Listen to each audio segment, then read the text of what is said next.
Before we get into the video, could everyone please subscribe to my Endless Diary Tales channel? Thank you so much. I'll never forget the look on Alan's face when the waiter handed him my note.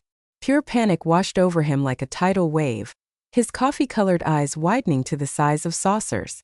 If Academy Awards were given for best performance by a cheating husband caught red-handed, he would have swept every category that night. Enjoy your dinner. I hope it tastes as good as the lie you told me this morning. That's all I wrote. 15 words that shattered the careful facade he'd built. 15 words that changed everything. Let me back up a little. I'm Isabella, and until 3 hours before that moment, I was just a trusting wife who thought her 10-year marriage was rock solid. I was the woman who believed her husband when he said he had an emergency meeting that evening. The same woman who accidentally ran into her longtime friend Megan at the mall, who looked at me with that unmistakable pity in her eyes when she said, "I'm so sorry, Isabella. I saw Alan making reservations at Bellini's for tonight." He wasn't alone. I remember standing there frozen, as if someone had just told me gravity no longer existed. The shopping bag suddenly felt too heavy in my hands. My world tilted sideways. "Are you sure it was him?" I asked, though I already knew the answer. Megan wouldn't make this up. "Positive. I didn't want to be the one to tell you, but I couldn't let you not know." I drove home in a daze, my mind racing through recent months. The late nights, the sudden business trips, the new cologne, the password on his phone that hadn't been there before. Classic signs I'd ignored because I couldn't bear the alternative. I called Bellini's, putting on my sweetest voice. "Hi, I'd like to confirm my husband's reservation for tonight." "Alan Matthews?" "Yes, Mrs. Matthews. Table for 2 at 8 p.m. Would you like to add any special requests?" "Table for 2. The confirmation hit me like a punch to the gut. "No, that's all, thank you." I hung up and stared at my reflection in the hallway mirror, barely recognizing the woman looking back at me. She looked hollow, betrayed, but beneath the hurt, I saw something else emerging: determination. I spent the afternoon in a strange, detached state. I showered, I chose my outfit carefully. A black dress he'd never seen before, elegant but understated. I did my makeup impeccably. If I was going to confront my husband and his mistress, I wasn't going to look like I'd been crying, even though inside I was shattered. I arrived at Bellini's at 7:45 p.m. and asked for a table with a view of the entire restaurant. The maitre d' seated me in a perfect spot. I could see everyone, but unless someone was specifically looking for me, I remained relatively hidden behind a decorative column. At precisely 8:03 p.m., Alan walked in, my husband of 10 years, the man who kissed me goodbye that morning with a promise to be home early, straightening his tie nervously. And then she appeared beside him. I felt the air leave my lungs. She was beautiful, tall, blonde, probably early 30s. She wore a red dress that hugged every curve, and Alan's hand rested on the small of her back in a gesture of intimate familiarity that made my stomach turn. I'd never seen her before, but from their easy manner with each other, this clearly wasn't their first dinner together. They were seated at a table across the restaurant, bathed in candlelight. I watched as they ordered drinks, their heads close together, laughing at private jokes. Alan reached across the table to take her hand, bringing it to his lips in a gesture he once reserved for me. The diamond tennis bracelet on her wrist caught the light, a bracelet that looked suspiciously like the one missing from our joint credit card statement last month. The business expense he'd explained away so smoothly. Every cell in my body wanted to march over there, flip their table, and create the scene this betrayal deserved. But something deeper, something colder, took over. I signaled my waiter. "Do you see that couple over there? The man in the blue suit." The waiter nodded discreetly. "I'd like you to deliver a note to him, just him, and if possible, I'd like to watch his reaction." The waiter, bless him, seemed to understand immediately. The knowing look in his eyes told me this wasn't the first time he'd been enlisted in such delicate matters. "Of course, ma'am. I'd be happy to assist." I took the small notepad from my purse and wrote those 15 fateful words, folded the paper neatly, and handed it to the waiter with a generous tip. What happened next felt like watching a movie in slow motion. The waiter approached their table, leaned down, and discreetly placed the folded note beside Alan's plate. "For you, sir," I saw him say. Alan looked confused, then unfolded the paper. I watched as his face transformed from confusion to recognition to horror in the span of 3 seconds. His head snapped up, eyes frantically scanning the restaurant. The woman across from him was saying something, clearly concerned by his sudden change in demeanor. His hands trembled so badly he knocked over his water glass. The woman reached out to steady him, but he pulled away, still desperately searching the room. That's when I stood up and let him see me. Our eyes met across the crowded restaurant. In that moment I felt something break permanently inside me, but also something else being born, something stronger. I didn't cause a scene, I didn't rush over. I simply raised my glass in a mock toast, held his gaze for 10 excruciating seconds, and then turned and walked out of the restaurant with my head held high. The night air hit my face as I stepped outside, and only then did I allow the first tear to fall. Alan didn't come home that night. I sat in our darkened living room until 3 a.m., rehearsing what I would say when he finally showed his face.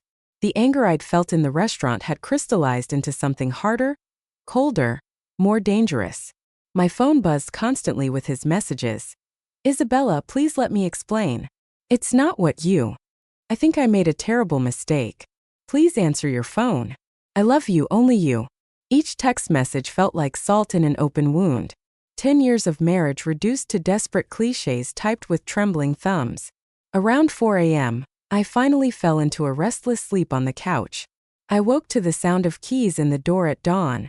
Alan looked terrible, unshaven, shirt wrinkled, eyes bloodshot. He froze when he saw me sitting there, as if he'd expected me to be gone. Maybe he'd hoped I would be. Isabella, he started, his voice breaking.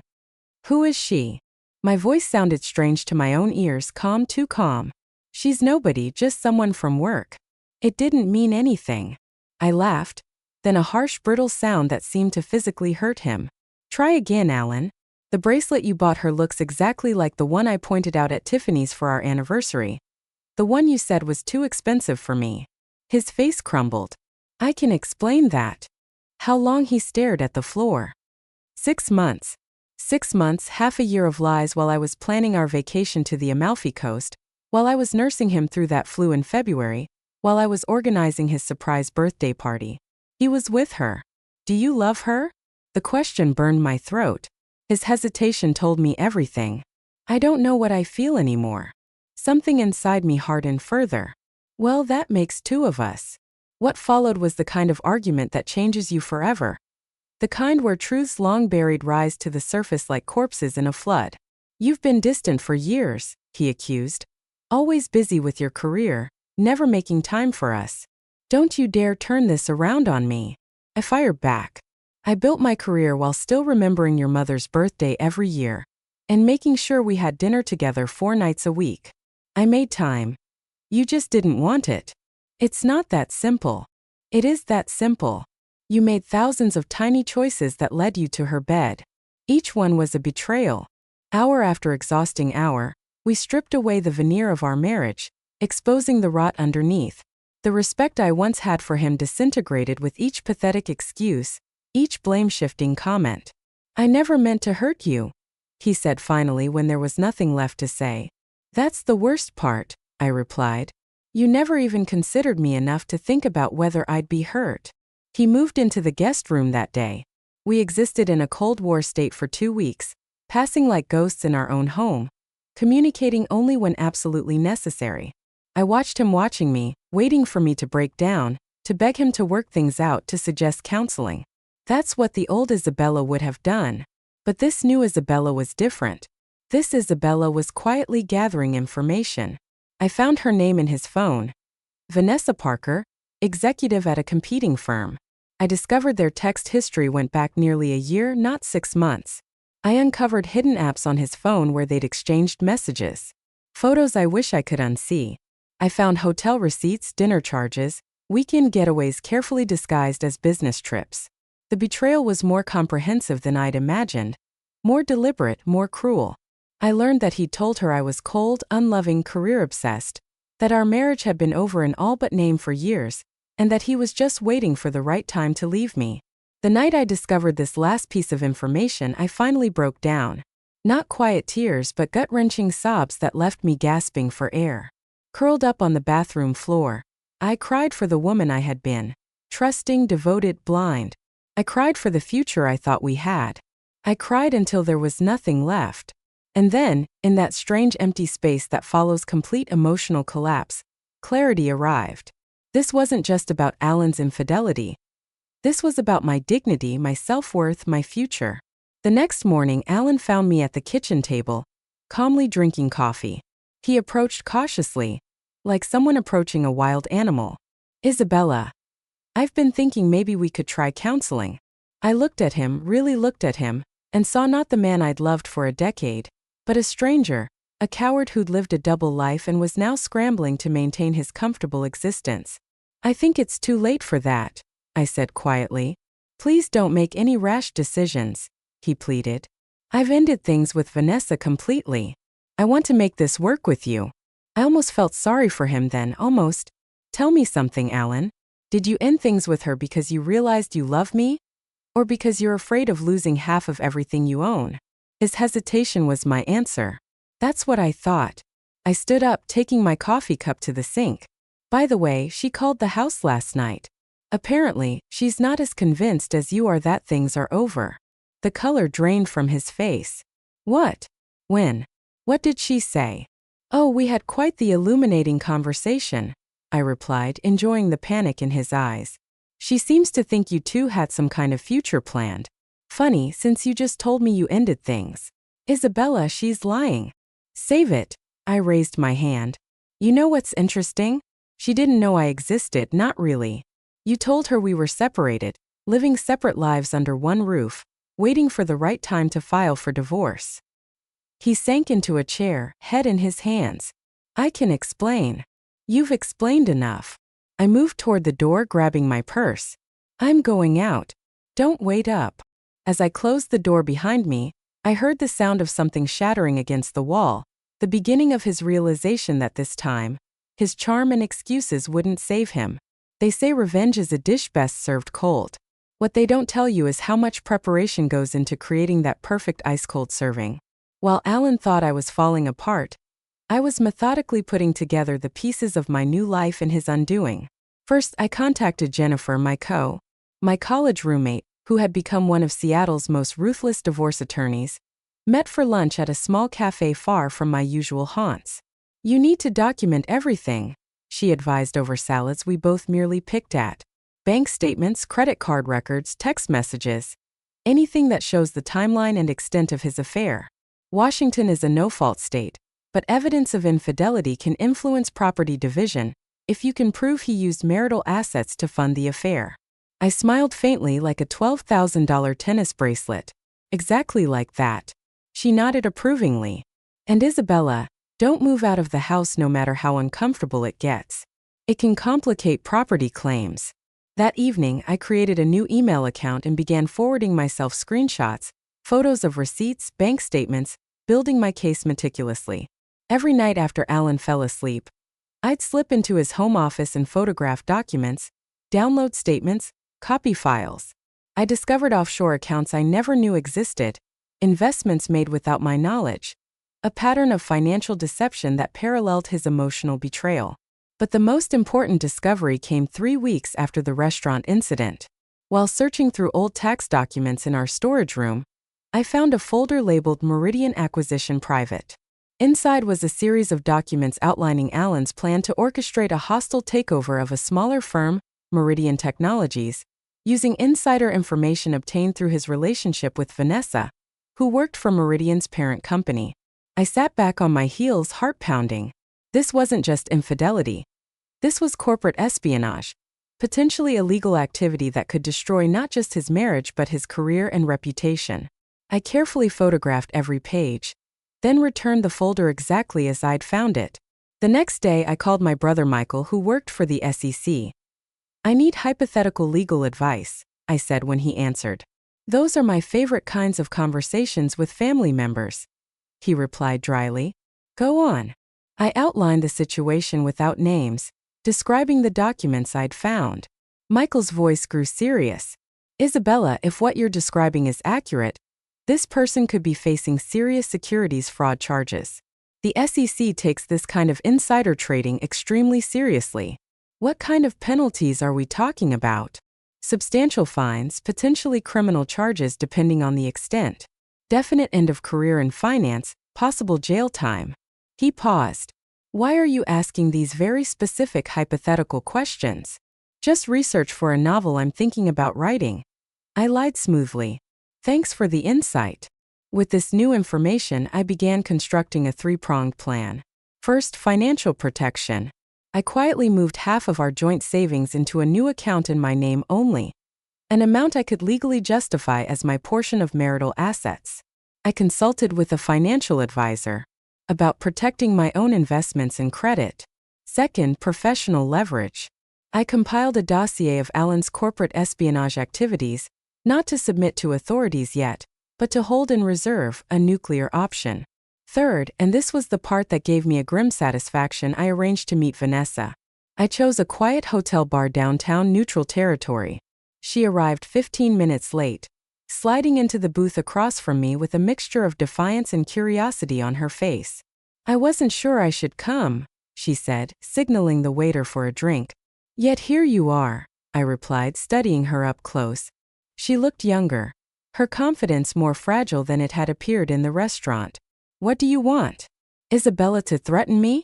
Tell me to stay away from your husband. There was a challenge in her voice, but also uncertainty. I smiled slightly. Actually, I wanted to thank you. That caught her off guard. Thank me for showing me who Alan really is before I wasted any more of my life on him? I took a sip of my martini. How much has he told you about our marriage? She shifted uncomfortably. He said it was over in all but name, that you two were basically roommates, that you were focused on your career and didn't care about him anymore. I nodded. And the separate bedrooms? The impending divorce? Let me guess, just waiting for the right time. A flicker of doubt crossed her face. Yes. Did you know we renewed our vows last year in Hawaii? That we were trying for a baby this spring. These weren't true, but I needed to see her reaction. Her face paled. That can't be right. I pulled out my phone, showing her photos of our recent anniversary dinner, the weekend trip to Vancouver 2 months ago, the Christmas card where we looked every bit the happy couple. He's lied to both of us, Vanessa. The difference is I'm done believing him. She stared at the photos, then raised her eyes to mine. Why are you showing me this? What do you want? I leaned forward. I want you to understand who you're really involved with, not just a cheater, but someone who uses people. You don't know anything about our relationship, she said defensively, but her voice wavered. I know he's using information you provide about Meridian to orchestrate a takeover that will likely result in mass layoffs, including probably yours. I kept my voice matter of fact, watching the shock spread across her face. That's not. He wouldn't. He would, and he is. I've seen the documents. I took another sip of my drink. I'm not here to fight with you over Alan. You can have him, though I suspect he'll discard you too once he's gotten what he wants. I'm here because women should warn each other about predators. Her hand trembled as she reached for her wine glass. I need to think. This is a lot to process. Take all the time you need. I placed a business card on the table between us. My private number is on the back. Call me when you're ready to talk more. As I stood to leave, she looked up at me, confusion and anger. In her expression, why would you help me? I considered this for a moment because Alan hurt both of us and because I believe in karma. Walking out of that bar, I felt a strange sense of power returning, not the desperate anger of betrayal, but something steadier, more purposeful. That night, I slept soundly for the first time in weeks. Alan noticed the change in me the next morning, eyeing me suspiciously over breakfast. You seem different, he ventured. I smiled enigmatically. Doi. I hadn't noticed. He studied my face, trying to read what was happening behind my eyes. Isabella. I've been thinking a lot about us, about what happened. Save it for someone who still cares, Alan. I cut him off gently, almost kindly. I have a busy day ahead. As I walked out the door, I caught my reflection in the hallway mirror. Shoulders back, head high, a glint of determination in my eyes. The woman looking back at me wasn't broken anymore. She was ready. 3 days later, my phone rang with an unknown number. When I answered, Vanessa's voice came through, quiet but resolute. I'm ready to talk, she said. And I have something you should see. The pieces of my plan were falling into place one by one. I just needed to be patient for a little longer. The quarterly board meeting of Matthew's financial advisors was scheduled for 10 a.m. on a rainy Tuesday in September. Alan had founded the company 12 years ago, building it from a small operation into one of Seattle's most respected wealth management firms. This particular meeting would feature his presentation on the Meridian acquisition, the crowning achievement of his career. I knew this because Alan had been working obsessively on the presentation for weeks, often muttering to himself about sealing the deal in this career-defining moment. He had no idea I was aware of what he was planning, or that I had prepared a surprise of my own. My meeting with Vanessa 2 days earlier had been illuminating. After our initial conversation at the hotel bar, she'd done her own investigation and discovered Alan had been using her in exactly the way I'd suggested. Worse, she found evidence that he'd been manipulating Meridian stock through unofficial channels, actions that crossed the line from unethical to illegal. "I brought you these," she'd said, sliding a USB drive across the cafe table. Emails, recorded conversations, documents he asked me to borrow from secured servers. I was stupid, Isabella. I believed everything he told me. "We both did," I'd replied, pocketing the drive. "The difference is we're not stupid anymore." That morning, as Alan knotted his lucky tie, the one he wore for all important presentations, I kissed him on the cheek. "Good luck today," I said sweetly. He looked surprised by the gesture but pleased. "Thanks, it means a lot that you're being supportive considering everything." "Well, this is a big day for you," I replied. "I wouldn't want to miss it." Confusion flickered across his face. "Miss it? You're not attending the board meeting." I smiled. "Actually, I don't worry about picking me up. I have some errands to run first. I'll meet you there." Before he could respond, I walked out, leaving him staring after me with growing unease. At 9:45 a.m., I entered the Matthews Financial headquarters in a tailored black suit that radiated confidence and authority. The receptionist recognized me immediately. "Mrs. Matthews, it's been too long since we've seen you here." "Thanks, Angela. I believe they're expecting me in the boardroom." "Yes, ma'am. Shall I escort you?" "No need, I remember the way." As I walked through the familiar corridors, employees greeted me with surprised smiles. I'd been a regular presence in the early days of the company before Alan had suggested it was more professional if I stayed away. The boardroom was already half full when I arrived. Board members and executives mingled, coffee cups in hand. Alan was at the far end, deep in conversation with the company's general counsel. When he spotted me, his fake smile faltered for just a second before he recovered, excusing himself to approach me. "What are you doing here?" he hissed under his breath, maintaining his public smile. "Supporting my husband," I replied, loudly enough for nearby board members to hear. "I wouldn't miss this for the world." He gripped my elbow, steering me toward a quiet corner. "Isabella, this isn't the time or place for whatever you're planning." "Planning? I'm just here to watch your big presentation." My smile never wavered. "Unless there's some reason you don't want me here?" Before he could respond, the board chairman called the meeting to order. Alan was forced to take his seat at the table while I sat in one of the chairs along the wall, poised and attentive. The first hour of the meeting proceeded normally. Financial reports, market analyses, projections for the coming quarter. Alan grew visibly more relaxed as the meeting progressed without incident, occasionally glancing my way with diminishing concern. Finally, the chairman turned to him. "Now, I believe Alan has a special presentation regarding a potential acquisition opportunity." Alan stood, confident in his element, clicking to his first PowerPoint slide. "Thank you, Richard. Ladies and gentlemen, I'm excited to present a unique opportunity to acquire Meridian Technologies at a significant discount to market value." For the next 20 minutes, he outlined his proposal: the financials, the strategic advantages, the insider knowledge that gave them the edge. He was charismatic, persuasive, completely in command. The board members nodded appreciatively, clearly impressed. In conclusion, Alan said, "This acquisition represents not just a sound financial decision, but a transformative opportunity for Matthews Financial to expand into new markets with minimal risk." A smattering of applause followed. The chairman smiled broadly. "Very impressive, Alan. Before we move to questions, I believe your wife has requested a moment to address the board." As a significant shareholder in the company, we've granted her request. Alan's head snapped toward me, alarm spreading across his face like wildfire. Thank you, Richard, I said, rising from my seat and moving to the front of the room. I connected my laptop to the projector, calmly replacing Alan's presentation with my own. As Alan's wife and, as mentioned, a significant shareholder in this company, I feel obligated to bring some concerning information to the board's attention before any decision is made regarding the Meridian acquisition. The first slide appeared. Emails between Alan and Vanessa discussing confidential Meridian information. What you're looking at is evidence of corporate espionage and insider trading, I said calmly. Alan has been obtaining confidential information through an inappropriate relationship with a Meridian employee.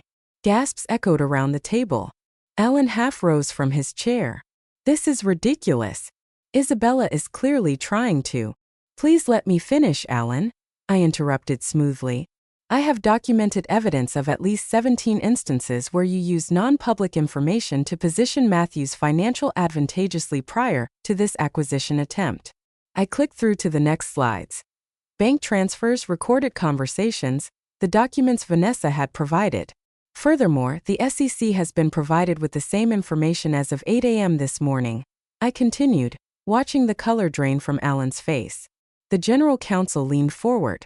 Mrs. Matthews, these are extremely serious allegations. They're not allegations, James. They're documented facts, and I believe they expose this company to significant legal and financial risk. I turned to face the stunned board members directly. I'm not here to destroy what Alan has built. I'm here to protect it and all of you from his increasingly reckless behavior.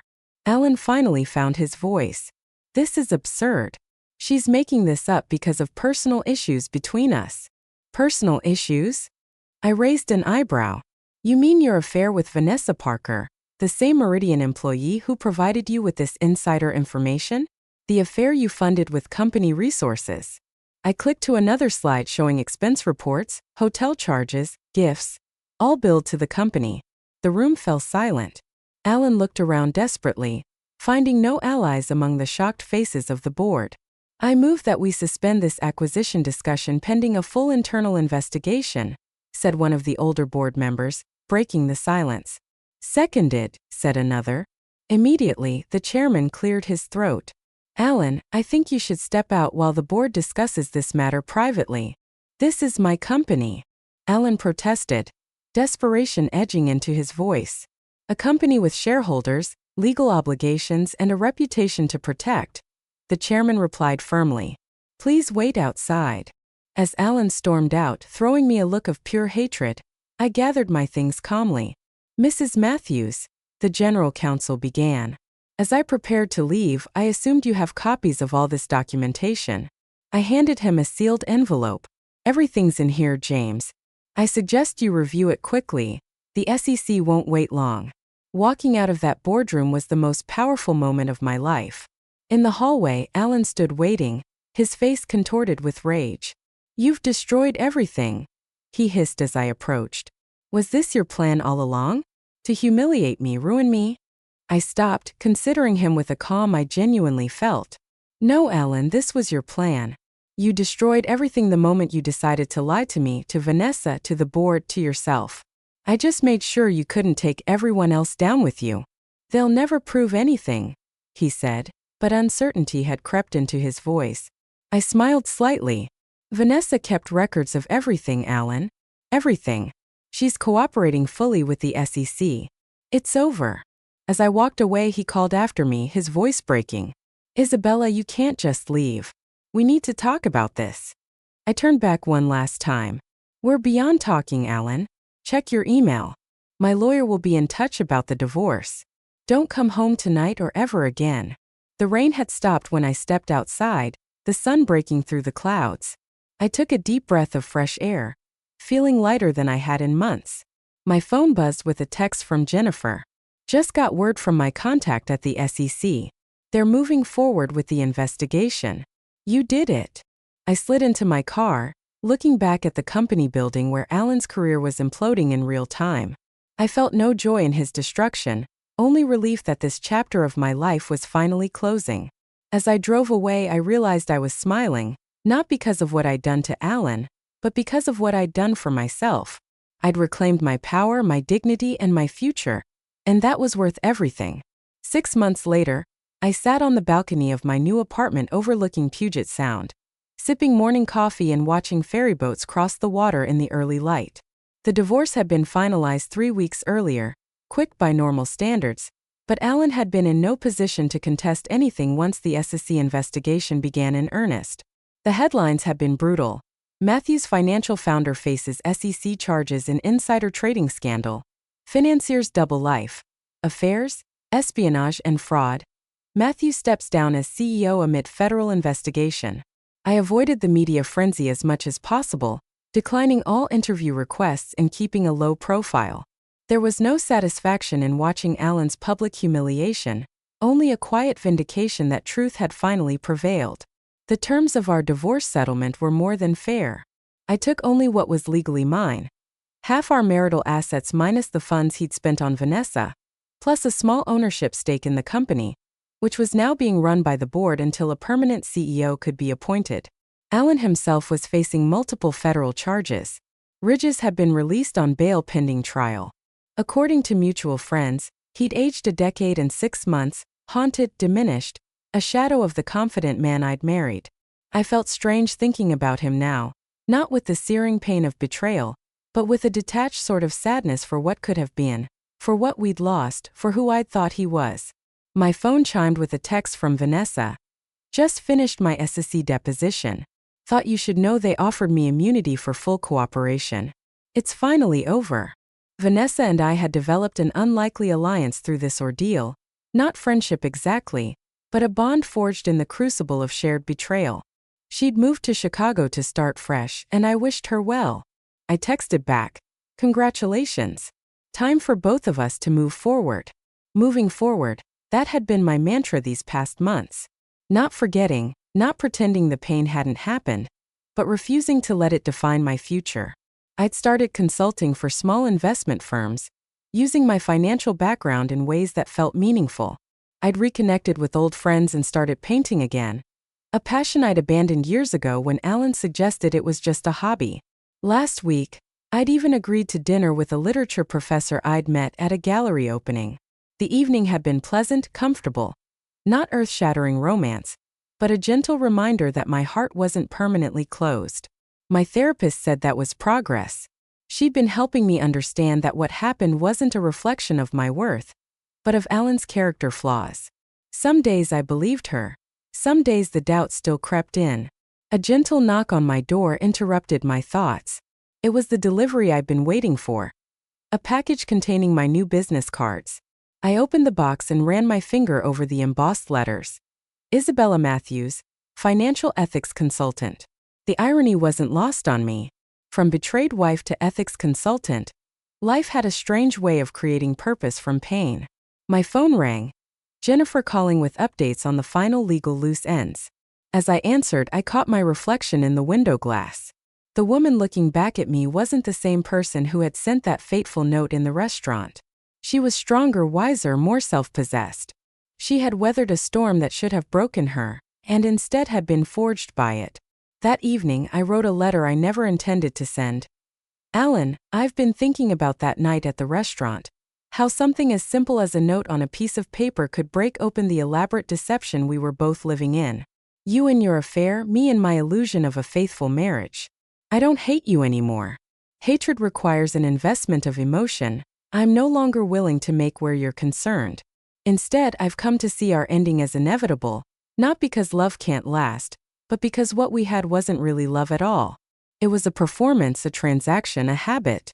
Real love doesn't require lies. It doesn't hide in hotel rooms or secret bank accounts. It stands in the light, imperfect but honest. I hope someday you find that kind of love. I hope someday I do too. The strangest part of all this is that I should thank you.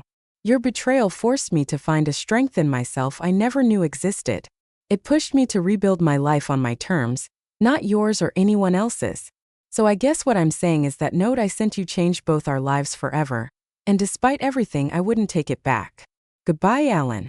Isabella. I folded the letter and placed it in my desk drawer. A final act of closure. Outside, the lights of Seattle twinkled to life as dusk settled over the water. I wrapped a throw blanket around my shoulders and watched the sky turn from purple to deep blue, then to star-studded black. I didn't know what the future held, but for the first time in years, I was truly excited to find out. The woman who had once defined herself as Alan Matthews' wife was gone. In her place stood someone new. Someone who had learned that sometimes the most powerful thing you can do is simply tell the truth and send a note that changes everything.